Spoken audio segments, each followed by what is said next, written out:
Border-Gavaskar trophy में जिस तरीके का प्रदर्शन हुआ है उसके बाद से ये बात क्लियर थी कि रोहित और विराट पर सबसे ज्यादा उंगलियां उठेंगी, क्योंकि सबसे ज्यादा दारोमदार उन्हीं पर था।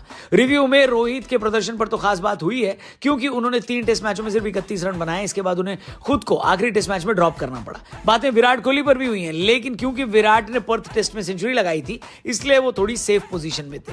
सूत्रों के अनुसार फिलहाल दोनों के ही क्रिकेट करियर पर बीसीसीआई ने कोई डिसीजन नहीं लिया है, लेकिन सुनने में आ रहा है कि एक और रिव्यू मीटिंग होगी चैंपियंस ट्रॉफी के प्रदर्शन के बाद।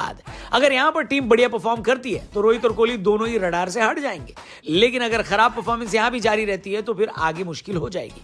क्या लगता है आपको, विराट और रोहित का फ्यूचर चैंपियंस ट्रॉफी में डिसाइड होना चाहिए या फिर उनको कम से कम वनडे फॉर्मेट में और मौके दिए जाने चाहिए? कमेंट करके बताना।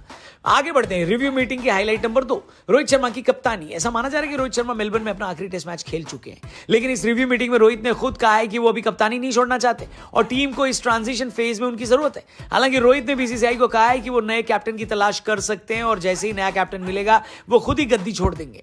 पर अब यहां पर कहानी में नया ट्विस्ट है। ऐसा सुनने में आया है कि रोहित मेलबर्न टेस्ट के बाद ही टेस्ट क्रिकेट को अलविदा कहने का मन बना चुके थे, लेकिन उनके वेल विशर्स ने उनका माइंड चेंज करवा दिया। वरना ऑस्ट्रेलिया में अश्विन के अलावा आपको एक और रिटायरमेंट देखने को मिल सकता था। हालांकि सूत्रों का यह भी कहना है कि गंभीर रोहित शर्मा की रिटायरमेंट वाले यू टर्न से काफी नाराज हैं और इसलिए सिडनी टेस्ट से पहले खुद प्रेस कॉन्फ्रेंस करने आए और रोहित के भविष्य पर ढंग से जवाब नहीं दिए। क्या लगता है आपको, गंभीर का नाराज होना सही है? क्या आपको लगता है रोहित शर्मा को मेलबर्न टेस्ट के बाद रिटायरमेंट ले लेना चाहिए था? कॉमेंट करके जरूर बताना। हाईलाइट नंबर 3 की तरफ बढ़ते हैं। बुमराह भाई जो ऑस्ट्रेलिया में टीम इंडिया के श्रवण कुमार बने हैं और अपने कंधों पर पूरी टीम का बोझा उठाया उन्होंने, उनकी भी बात हुई और बात हुई उनके वर्कलोड मैनेजमेंट की। किस तरह उनको पूरी ट्रॉफी में ओवर यूज किया गया और कल बुमराह से रिलेटेड सबसे बड़ी खबर ये सुनने को मिली है कि बुमराह अब शायद चैंपियंस ट्रॉफी का भी हिस्सा न रहे।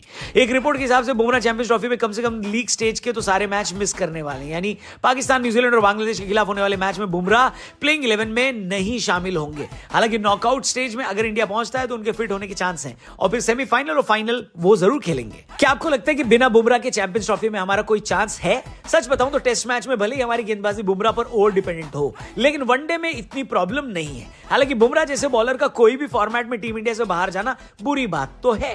तो कुल मिलाकर दोस्तों इस मीटिंग में यही सारी बातें हुई हैं जो हमने आपको बताई है। अब आप कमेंट बॉक्स में ये बताओ कि ये मीटिंग में जो बातें हुई हैं वो आपको काम की बात लग रही है या फिर अलुहा मीटिंग है? अपना ओपिनियन